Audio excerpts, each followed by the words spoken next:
ನಮ್ಮ ಪಕ್ಷ ರಾಜೀನಾಮೆ ಕೇಳಿದ್ರೆ ಕೊಡ್ತೀವಿ ಖಂಡಿತ.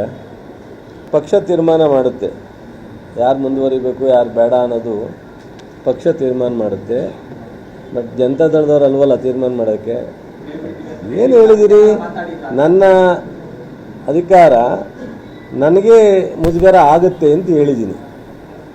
ಪಕ್ಷ ನಿರ್ದೇಶನ ಮಾಡಿದೆ ಅಂತಲ್ಲ.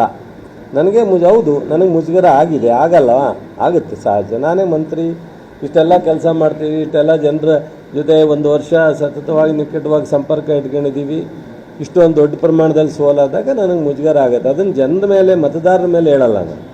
ಏನು ನಂದು ತಪ್ಪಿರ್ಬೋದು, ನೋಡೋಣ. ಅದು ಯಾವ್ಯಾವ ಹಂತಕ್ಕೆ ಪಕ್ಷದ ವೇದಿಕೆಯಲ್ಲಿ ಚರ್ಚೆ ಆದಾಗ ವಿಚಾರವನ್ನು ಚರ್ಚೆ ಮಾಡೋಣ.